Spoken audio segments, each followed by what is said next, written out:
Welcome to the KDFL Fantasy Football Podcast. It's me, Brett Still, and I'm joined by always Mr. Jonathan Detroit Haynes. How we doing, man? Oh, I'm doing great. As you can tell, our good buddy Phil is not here tonight. Sorry, Captain folks. Ruxy. I know you guys might even be turning this off right now that Phil's not here, but we'll try to hold up his end. I'll try to run down the list at every team, every player on every fantasy team, just to keep the tradition going. There is a energy vacuum in the air right now without our beloved Captain Ruxy. But we do have his picks, and we did also have a very exciting NFL and KDFL week 2. So with that being said, Detroit, why don't you run us down the week that was in the KDFL week 2? All right. We start out the Wake Forest Lumberjacks hosting the 3-time champs, the South Hills Evil Empire. Evil Empire came in major. I can't remember what the points were, but it was pretty high. All three of us even picked against poor old Phil. But Phil with the huge upset, getting monster games from Aaron Jones and Nick Chubb, while the South Hills Evil Empire, they had a little underperforming from Derrick Henry, Darrell Mooney. Did he get hurt? Or Darnell Mooney? I said Darrell. Nope, he's just a bear. Yeah, well, he's just a bear. So Wake Forest with the monster upset, 264 to 234. Next, we head on up for me, down for y'all to Nocatee, where the Zen Masters host the Wampus Cats. Wampus Cats. We start off with Amon-Ra St. Brown, once again following the lead of the Brett Steele reach curse, where I am completely wrong every time I call somebody a reach in the draft. He scores 39 points, goes absolutely off, seems to be the real deal for the Lions. The Zen Masters, Carr leads the way for them with only 21, and Kyler Murray, and the double shot of pain for the Zen Masters, pours in 26 for the Wampus Cats as they get the win, 228 to 210. Next, we have the Roxalana Renegades, the team that we all think is the number 2 team in the power rankings this year, going to Melbourne to take on your Mega Powers. Roxalana, they just come out throwing. Stafford, 20 points. Big game from Jalen Waddle, 42 points.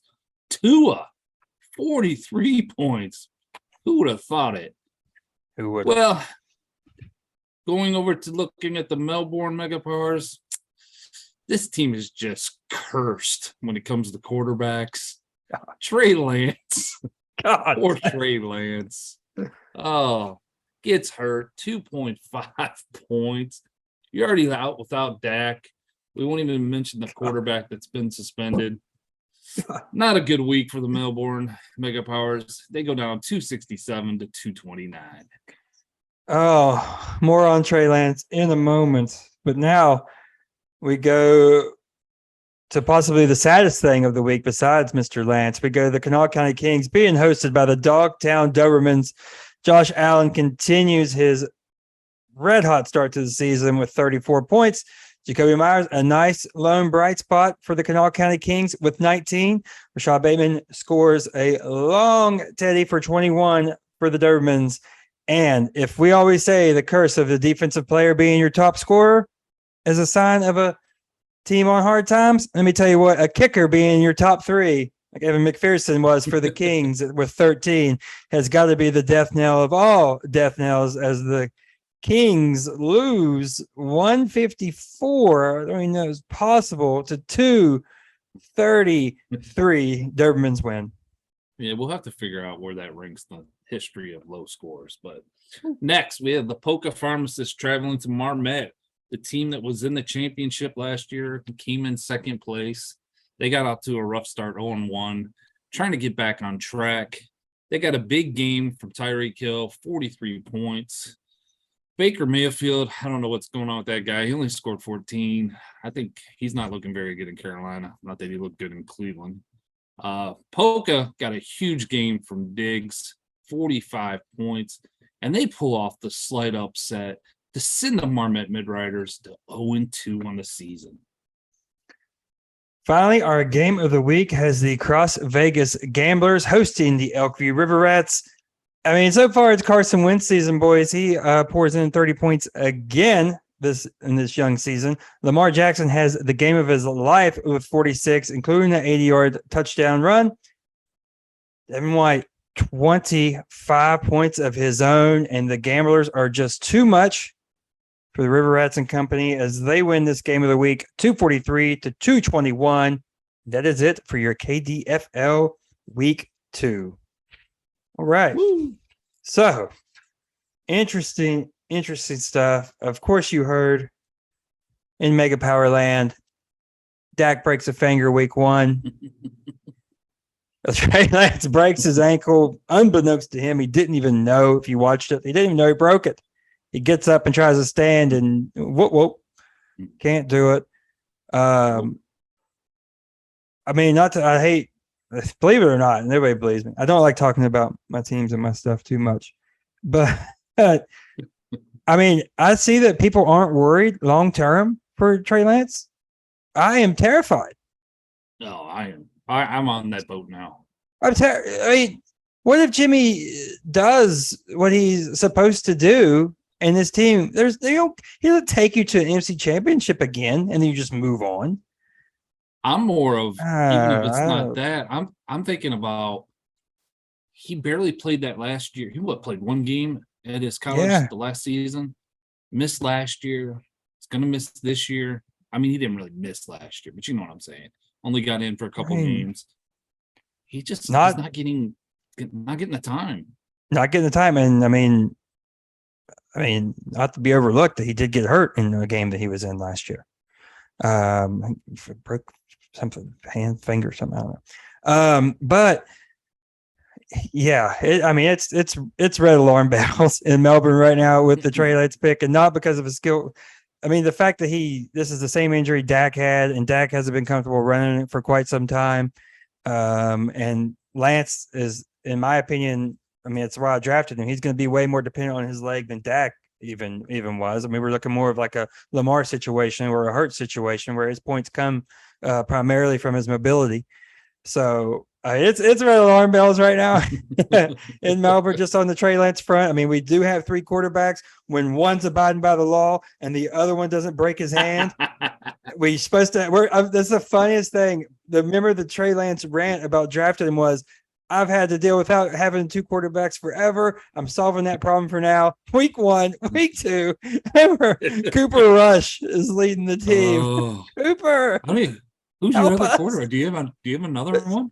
Cooper Rush. This isn't like the clown handkerchief thing. I just can't keep doing this. Like Cooper Rush, just because he happened to be out there on waivers.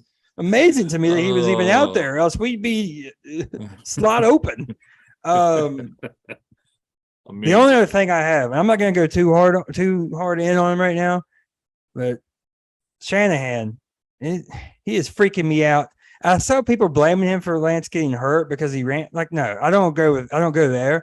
But what I do go with is you're up comfortably. You're up 13, I think, in the 4th at home versus a clearly inferior opponent in Seattle, and you're near the goal line and you QB rush Jimmy G. If I saw it right, I don't know. I was at the Jags game. I was 3 sheets, feeling good. I'm watching Red Zone. I see this quarterback sneak go down. I go, dude, that's it now. Like, that's the season. This guy who has been hurt multiple times before gets hurt this year. It is a wrap. It's over for the season for the Niners. So maybe chill out on the QB runs and putting him in harm's way.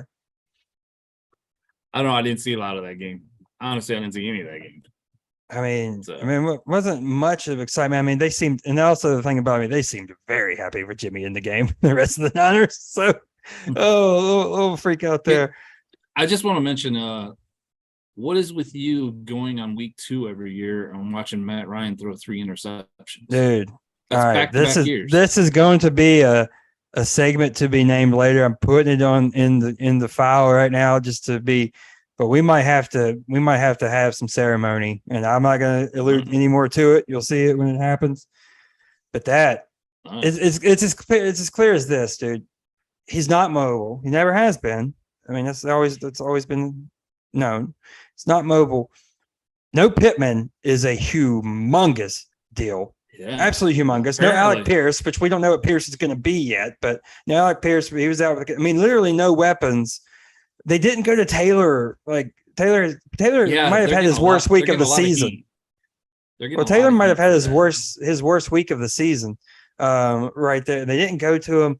But he can't be out there with no weapons, and it's just not that part's gone. That Matt Ryan is that might be a thing. I mean, I know they got to beat 24-0, but he only had 9 carries. I know you have to throw the ball when you're down, but you got to get him the ball more than that. Well, he's also allowed to catch the football. You can throw it to him. One catch and 9 yards. That's it. Yeah, I mean, it was a surreal atmosphere in Jacksonville. So much. I've never got to just. Because I always go to the Falcons. I've only went to one game that was in Atlanta, and that was Raiders Bengals Week 15 in 2019. But it was so much fun just to get to enjoy the game and have fun, screaming, yelling over everything without much stress on it for myself. Man, so it was a great time. Yeah, it was a great time. I don't know about everybody around me. A great time. Yeah, so, it was a good time. So speaking as we talk more about the NFL, what's something that you may have took away from this week? Okay, I know I talk about this guy a lot, and everybody hates this guy, but is Tom Brady, is he done? And when I say is he done, what do you think passing yards where he is in the league right now? He didn't have to throw a lot in week 1. The Saints defense isn't bad, and he got his best wide receiver thrown out of the game. So I'm gonna say that he's probably, I mean, he's definitely below the top 16. He is right? 23 in between Marcus Mariota and Geno Smith. And I know they're 2-0, but that offense doesn't look good. They don't look, they're out of sync or something. Brady doesn't look comfortable. We got him yelling and throwing stuff. He hates a tablet. Yeah, I know he's kind of a hothead, but I don't know, man. And I'm not saying this, everybody out there trying to do some kind of jinx where I can come back later and say, oh my God, I did it again. I hate that. But no, he does not look like the Tom Brady of last year. The only thing I wonder is the emotional side of it. His faith in his arm or whatever is what it is. But the mental side of it, with everything going on, reportedly, I mean, we don't know. Everybody's guessing and inferring and yada yada yada. We're likely light years off from what's actually going down. But yeah, okay, that's the part I worry about. The other thing I want to talk about is Tua. What do we think about old Tua? Expect us is what we think. I mean, expect us, man. He's leading the league in passing yards. I never thought I'd say that. He's fourth in quarterback rating. There is that video I shared where they flip it. They flip it where he's normally left-handed, and it looks completely normal. It looks awesome. Like it looks just like a quarterback. We're like prejudice against lefties. There is a term for that. I can't remember what it's called, but there's definitely a prejudice against left-handed people. I mean, we're seeing in that division now that Brady's gone. Dolphins are looking nice. Bills are obviously the best team in the league. And how about your Jets, Jets? Dude, I remember before the season, I talked about, is there a chance the Patriots are the worst team in that division? There's definitely a shot. There's an outside chance. This week, I think they could finish last in that division. It's possible. The Jets win. Boys, it's time. It's still time to literally get on. What do you call it? A band plane? Is that what? It's not a bandwagon? Hop aboard, boys. Oh, the Jets! I could not believe they pulled that out. We're back on the winning ways. We'll get to it later at the end of the show, but we're back on the winning ways with the upset of the week. Oh, that one felt good. Okay, my takeaway. Well, I'm excited to see. Not to jump off of Tua though, but I'm excited to see what he does.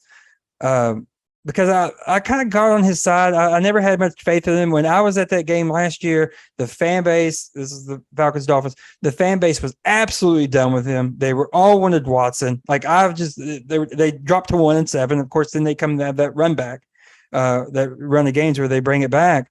But the fan base was totally out on him. Get him out of here. And then when they get hit, all of a sudden I'm seeing all this stuff where he can't throw the deep ball. I know we hit on that on episode 1, and I only just associate his downfall with injury, nothing else. He looks good, man. He has the weapons. Waddle looks great. I feel like we have the Waddle celebration is like the football's version of the entry for the Mets. Like it's what everybody's going to catch fire on and love to do right now. But yeah, big things in Miami. Florida team's 3-0 this week. I just realized.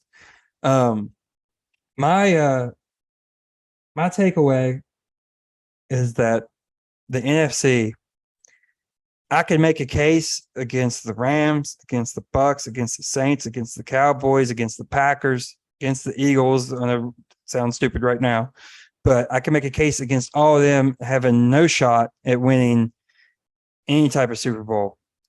The reason why I can't make a case against one of them is because I can make a case against all of them. So that's the pickle that I'm in. This conference is brutal, and I don't see any of it. The Bucks being the favorite, and I haven't seen the odds since last night because it is early, and when we're early in the season, the odds I'm sure are going to shift a lot. A lot of stuff's happening, a lot of stuff's changing, injuries, whatever. So you'll see that number move a lot more than it will once the season stabilizes as far as betting favorites. But I don't see a way at all that this Bucks team is the favorite in the whole NFL. I get they get to go through a week in the NFC that I'm talking about, but the Bills look so daggone dominant that, I mean, unless them and the Chiefs kill each other, I don't know. But I just don't love any of these NFC teams. Oddly enough, the Eagles, maybe. I just feel like I'm a prisoner of the moment right now. But I need to see Hurts against a good defense, because that's what happened in the playoffs. These players like Lamar and that can run around and score all these fancy points by running around all over the place. And Kyler, think about these 3 quarterbacks: Kyler, Lamar, and Jalen Hurts. All 3 of them, regular season success, all the stats in the world. They get in the playoffs, they run up against a good defense. It's like it happens every time. Yeah. So I want to see the Eagles against a good D, but Jalen Hurts looks phenomenal. Yeah, you're right though. The NFC just looks awful. Okay, maybe not awful, but it's just nowhere near the AFC right now. Sorry, Cowboy fans. No, I mean, the Cowboys are so excited about a defensive lineman right now because that's all they have going on. It's a fact. I mean, he's a beast and he's a mega power, but I mean, ranting and raving over him. I mean, that's all that's there to be excited about right now. Speaking of things that aren't looking that great right now, I had a fun little topic I wanted us to kind of go, but not yet, because I realized I almost did it again, didn't I? Yes. I almost did it again. I think first we got some gears to grind, sir. I understand you might have a couple of topics for us. Yes, just real small little topics. You know, we're going to do this every week where I just kind of go off about something, which isn't usually too hard for me to do. I'm not going to go off about Brett yelling or anything like that, because we do that every week. But the NFL, we agree it's the greatest sport, greatest league in the world, right? Correct. I mean, to us Americans, it's a multi-billion-dollar company. I mean, they make tons of money. Why are we still measuring first downs with chains? And why do we not have the technology like the Justin Fields sneak this past week? How are we not able to see that that's a touchdown or not? I mean, clear. I thought it was a touchdown. I don't know about you, but why do we not have the technology? They always have that stupid look down the line, which is okay, fine. You have to see if it crosses the goal line.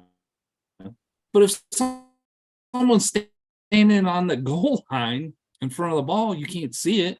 So then you try to do the overhead thing, and that's not always right over the goal line where it's supposed to be. Why can we not have some kind of technology to tell us if it was a touchdown or not? It's the NFL. We're talking millions and millions of dollars for these teams and franchises and players. We can't come up with something better. I don't know. It just grinds my gears, I guess. For you to be wanting more technology, I know it must be a real tough spot for you. I have a couple things on that.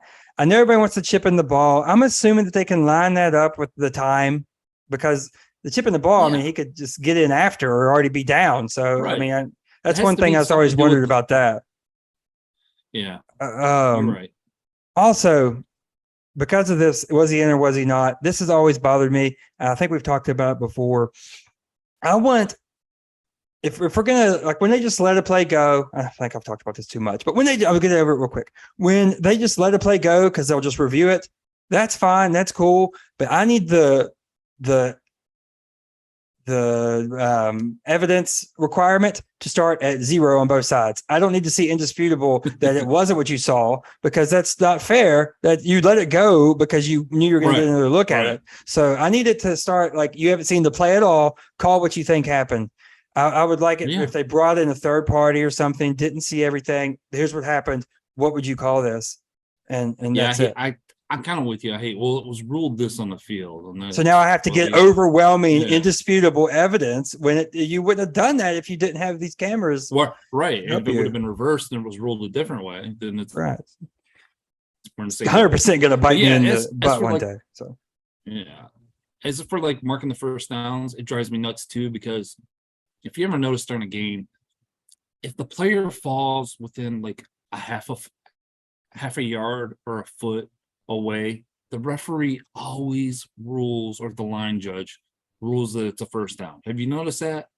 They come running in and they'll be like, first down, because they don't want to bother with bringing out the chains. Well, and the chains are so arbitrary. Like, there's no way that these people are holding, or are they not moving? Like, how are we sure they're walking in a straight line every time and not moving? I mean, money gets defined by this. Yes, like, I mean, exactly. I don't have my index card. Gene Sarator with the index card with the poor Raiders. Like, what the heck? Like, it's too much. To me, too much is on the line. Other sports have fixed it. Tennis gets reviews right like that now with all their technology, inbounds, out of bounds. They even got rid of the judges except for the one up high. So, I mean, come on. There's too much money being invested, betting, money to be made off the league itself, player contracts. There's too much money to be doing this analog stuff. So I agree with you, sir. And you ever seen the people that's carrying these yard markers too? Dude. They're all usually like 70 years old or not the epitome of health typically. No. What's your other one? That's it. Okay. You combine the two together. Referees suck. Yeah. So I'll segue again. Speaking of sucks, fun little topic to go back and forth with you. 2 for 2 on great segues there. Thank you. Thought a lot about, I lost money actually on Nebraska football this weekend because they fired Scott Frost, and want to return that to the glory days that was Nebraska football in the 90s. Absolute powerhouse. These kids today have no clue what that was like. But I wanted to talk to you. We can go back and forth and kind of pick, almost like a semi-draft style here. I want to know some either college programs or some or some pro sports that you wouldn't mind to see either returned to their former days of glory, or maybe for the first time, if we have any that fit that bill that you haven't seen. We'll try to keep their homer out of it because both of us have teams that we would love to see that haven't had much success, but we'll keep that out of it. But I'll let you pick first because I have a list of names here that I wouldn't mind seeing. But I'll let you go first. Okay. man, I have so many that I want to go with here, but I'm going to go with UCLA, future member of the Okay. Big Ten. We all saw the home attendance this past week, and I think a lot of that has to do where they play. I don't think they actually have a stadium on the campus, right? I don't think so. I don't know why I've never seen that stadium empty like that before. That was the weirdest picture I've seen. Why does it look like a flat disc? They the UCLA USC game is just never important anymore. UCLA, I can't even remember the last time they were really good. And when I was growing up, it was always them or USC. And it was like whatever Big Ten team would win and go out west to play in the Rose Bowl would usually get hammered because we're always playing on pretty much on their home turf anyways. But I would like to see them come back. It's going to be kind of important, I think, to have one of those or to have both of those schools to be good. Yeah, I like that. I'll stay in college football with you with my first pick. I'm going to go with the Miami Hurricanes football team. I want them to get back to the dominance, and let me tell you why. The dominance of the 90s to the early 2000s. Let me tell you why. Because Alabama has been great and been dominant. They're an absolute snooze fest. I don't understand why anybody roots for this team outside of Bama.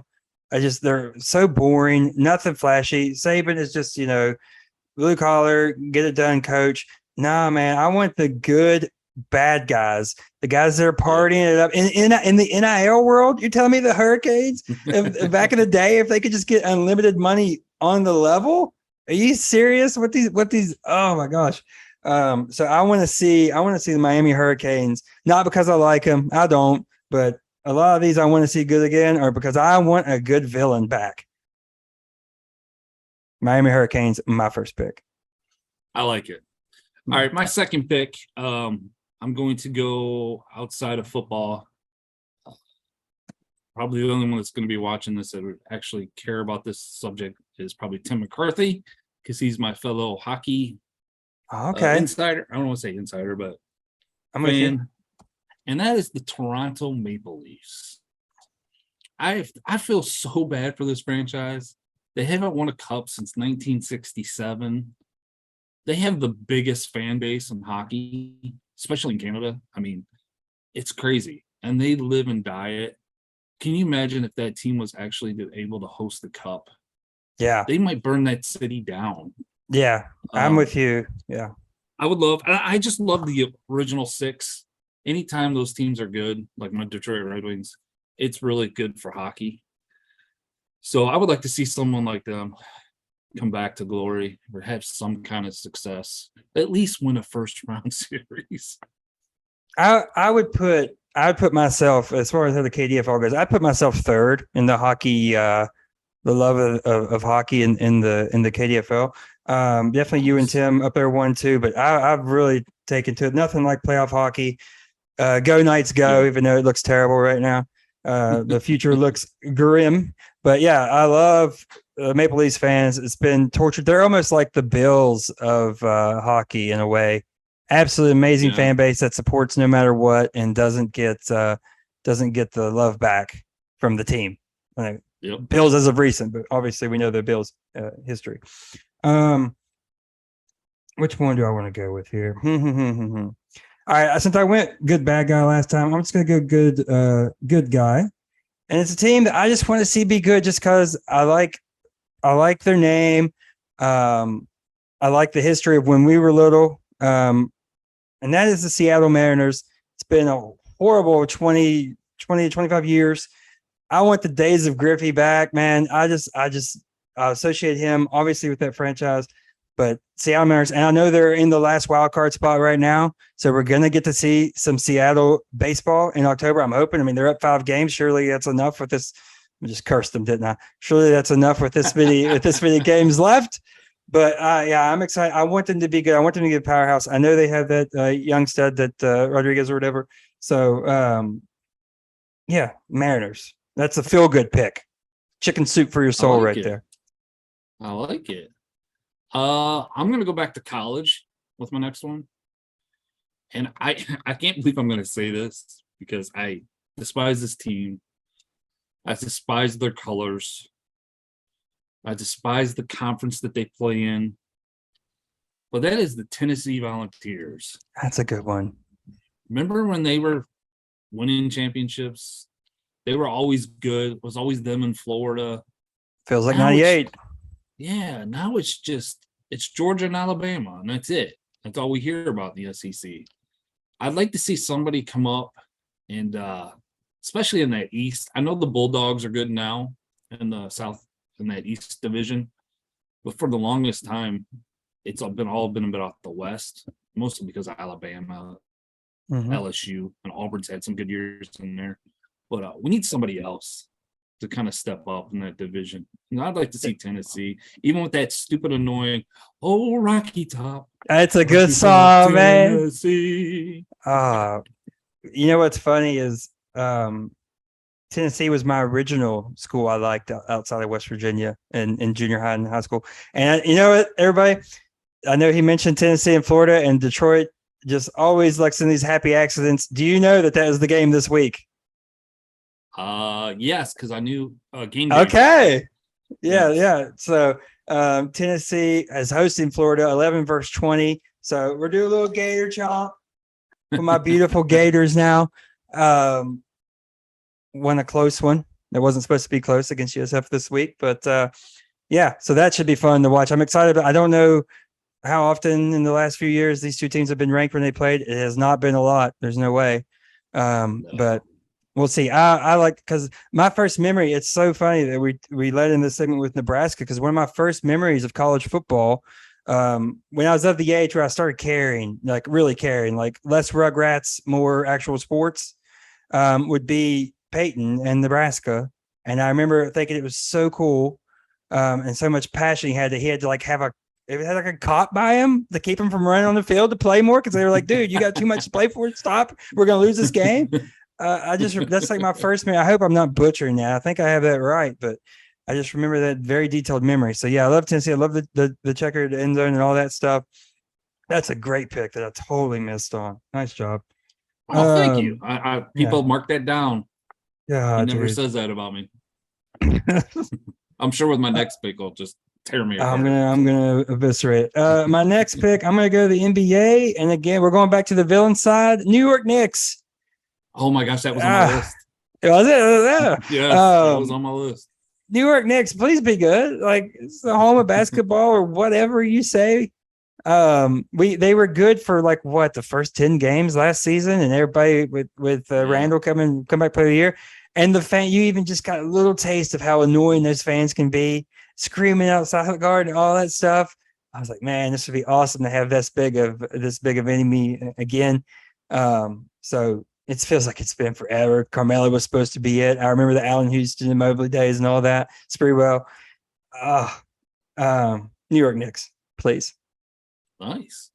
All right, my next pick is Is this it? This is it, isn't it? Yeah, this is it. The last one. Okay.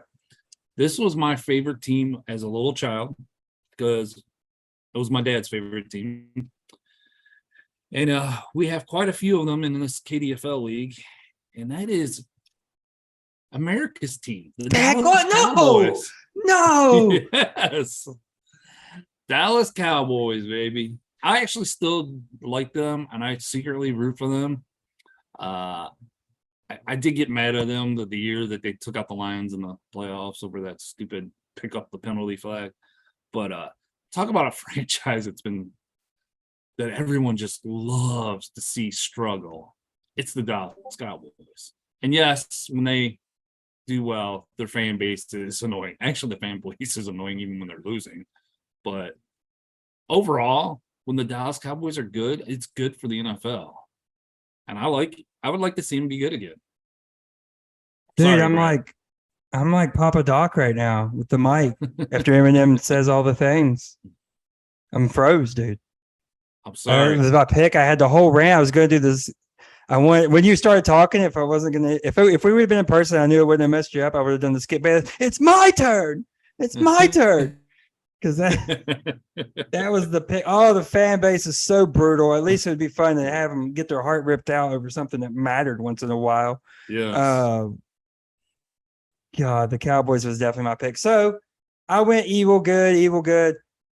I'll give Tim what he wants after eviscerating his team. I'll go with a good pick, a heartwarming pick. Let's have one of the most passionate fan bases in football be good again. Let's have the Raiders have some success in Vegas. It'll make Matt the most annoying person on the planet by far, and he will not be grateful for any of it. He'll just spike the football in our faces repeatedly.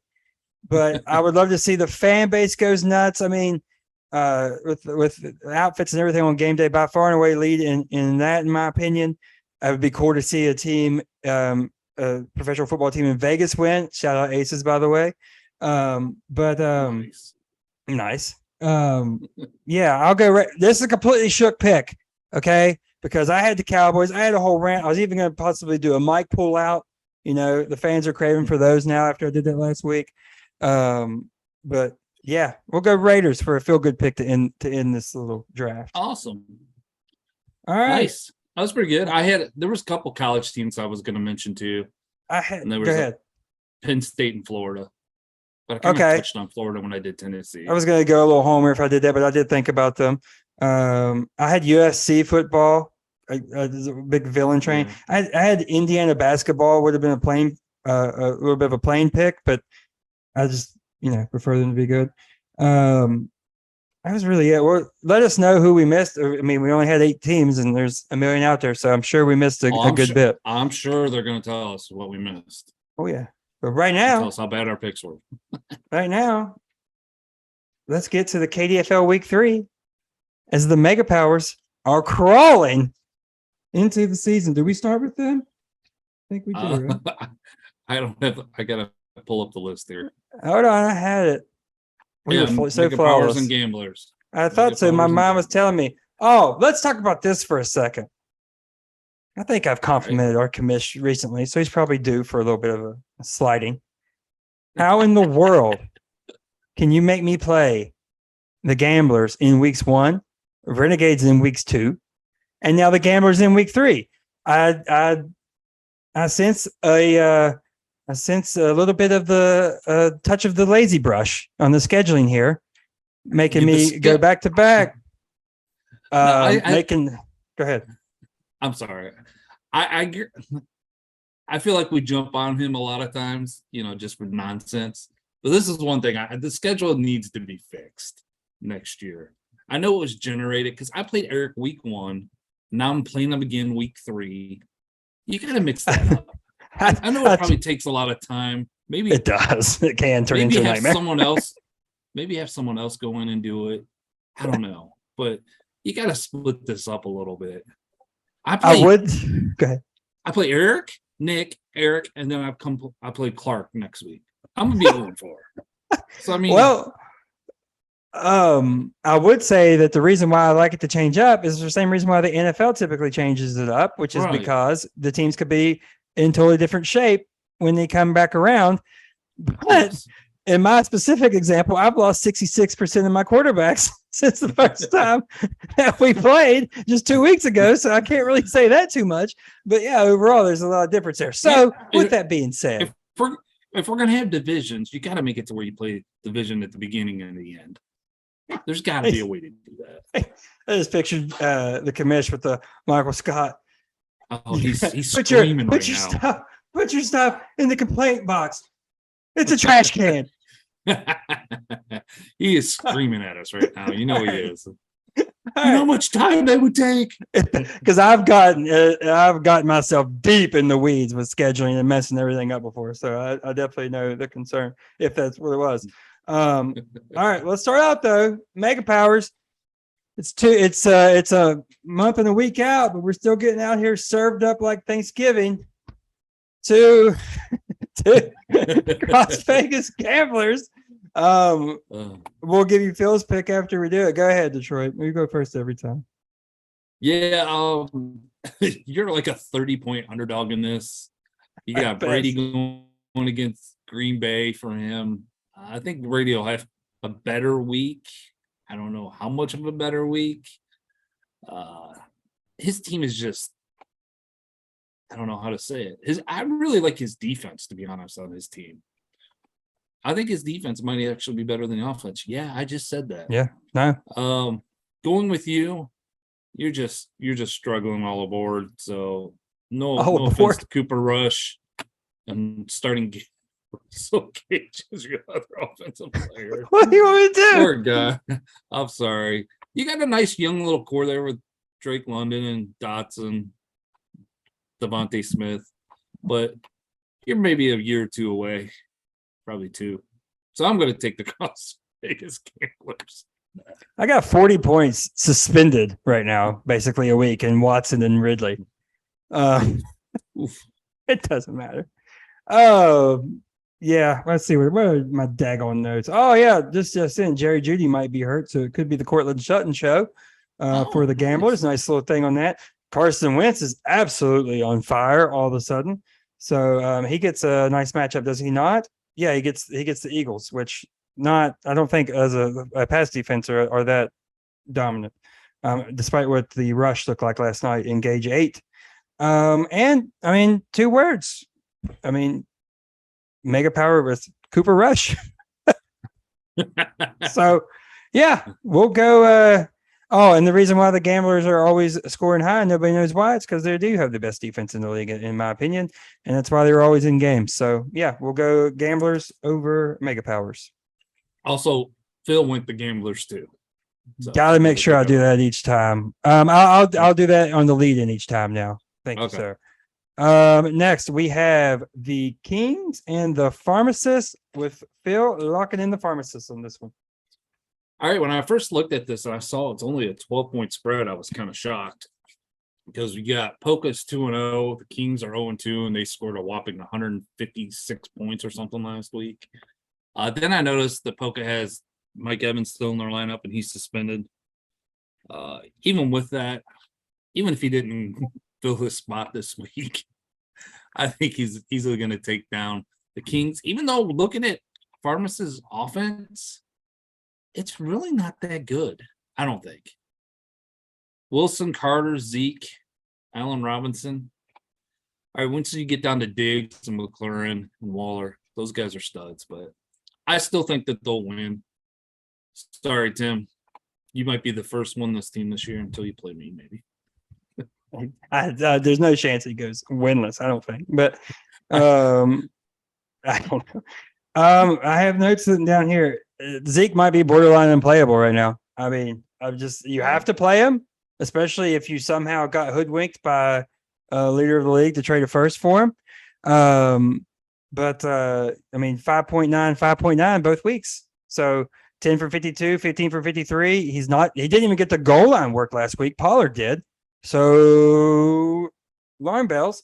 Got good old Michael Carter in there, who I know the Kings are a huge fan of. But one thing he hasn't done yet is Kamara should play and will be in his lineup. So that's a little bit misleading with the points the way it is right now.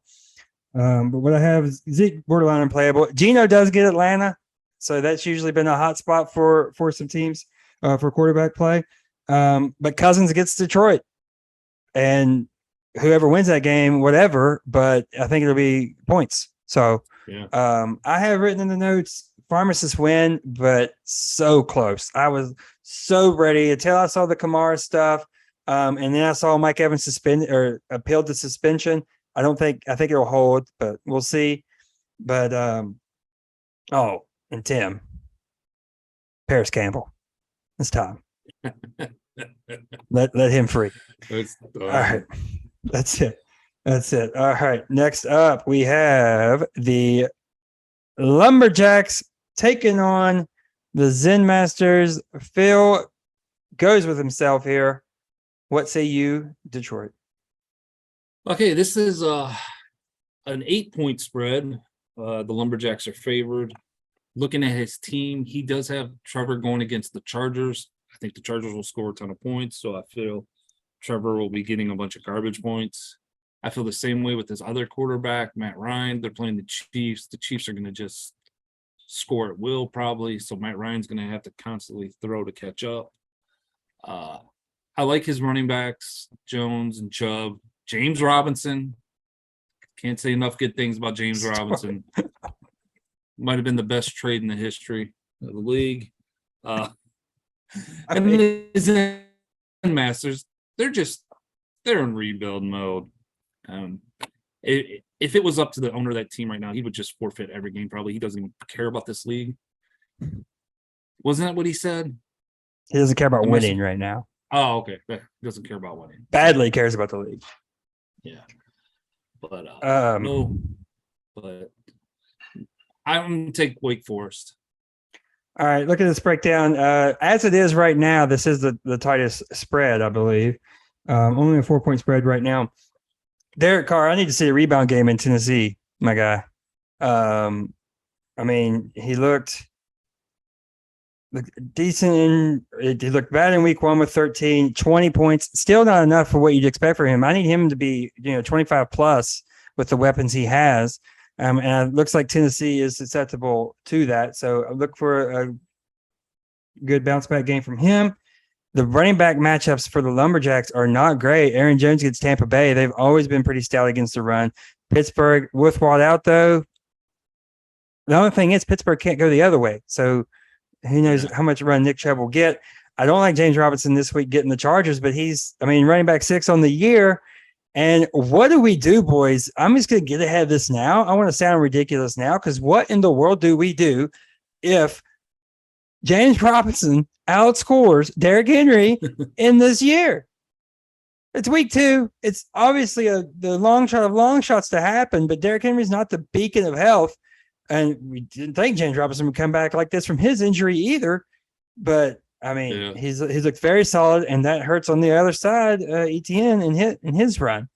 So I have not great matchups for the Lumberjacks. That's why they're only projected 210.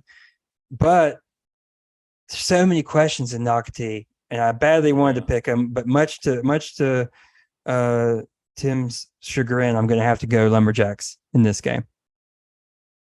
Nice. All right. Next, we have the Renegades and the River Rats. It's the rematch of the Lions fans.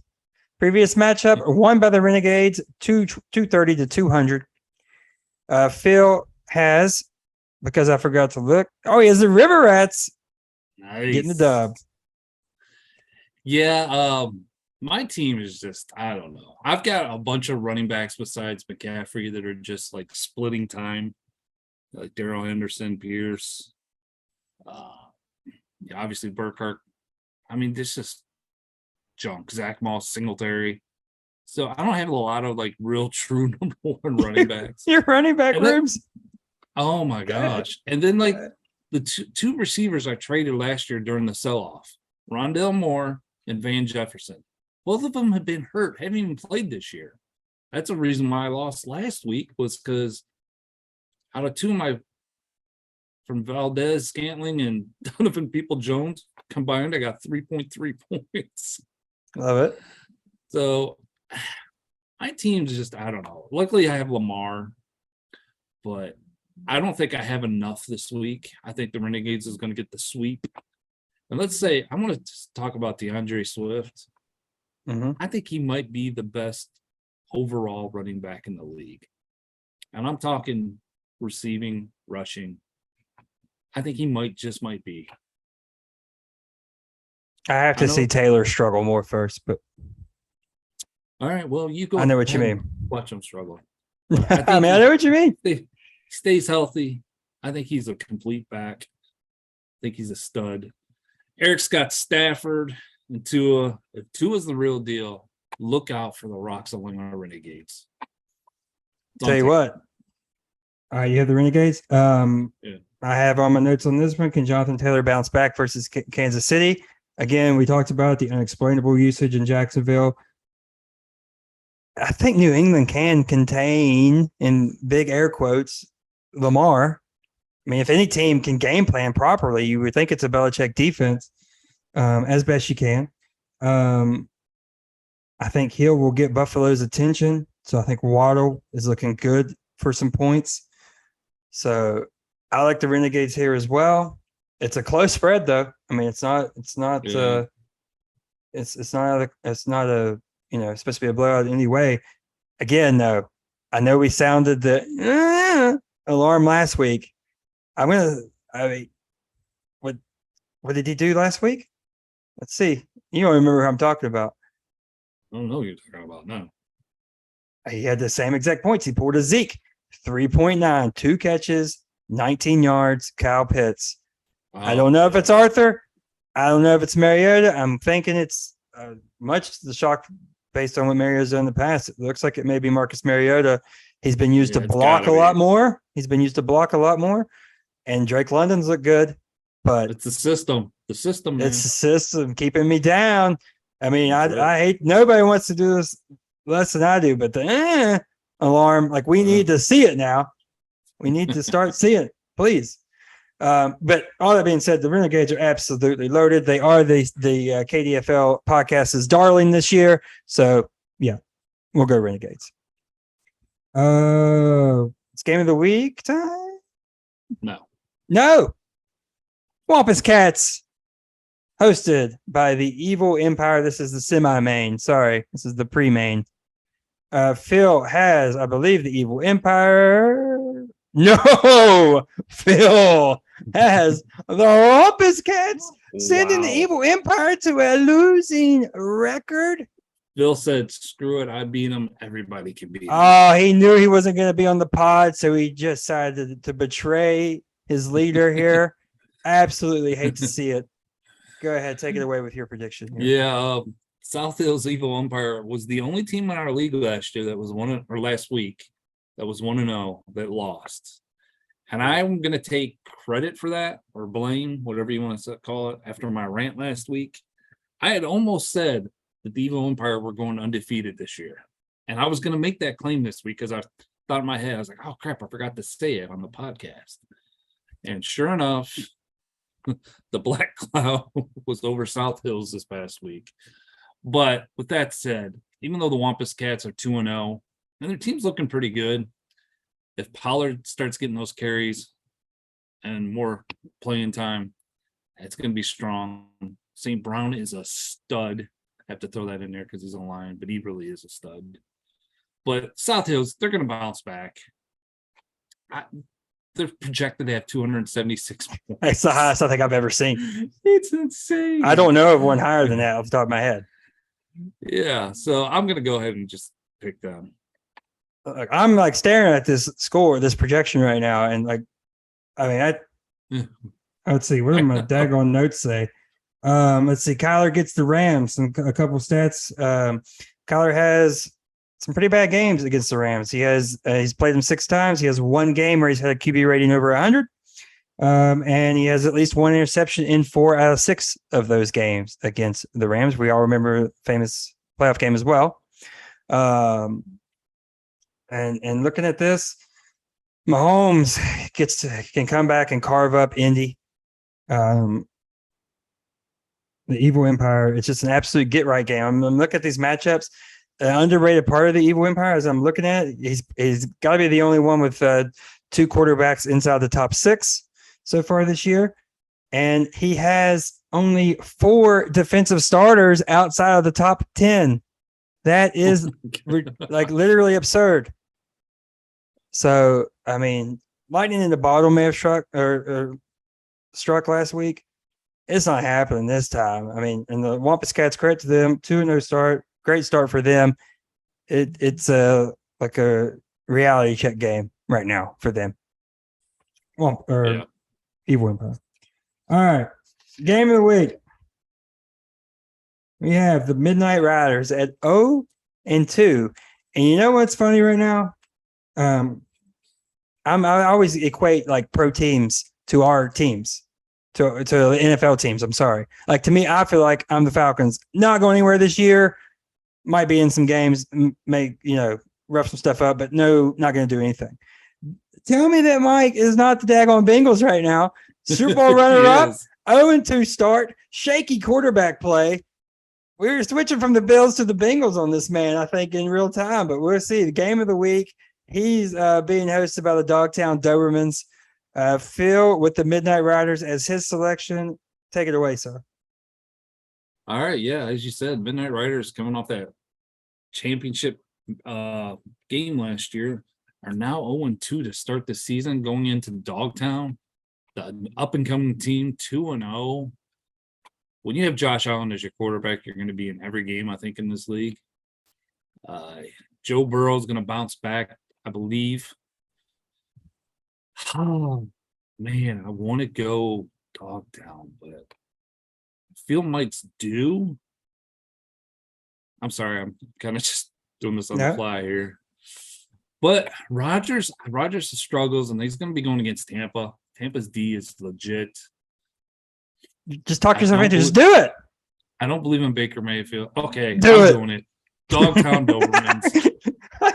Gonna get. Can I say it's an upset if he's a 10-point underdog?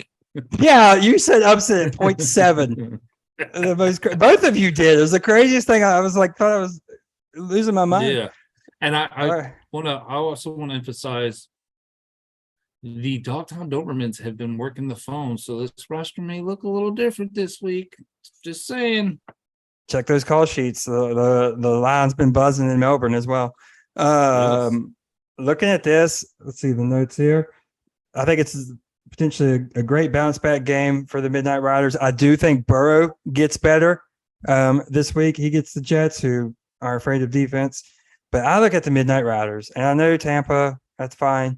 That's a strong defense, and they seem to be a little bit better versus the past this week or this year so far. But I look at this row of wide receivers: Debo, Jefferson, Adams, and Tyreek. 3 of those guys had bad weeks, well below what they're supposed to. Debo, Jefferson, and Adams. I think they all 3 are in great bounce back spots because with Garoppolo in, I think Jimmy G helps Debo's value.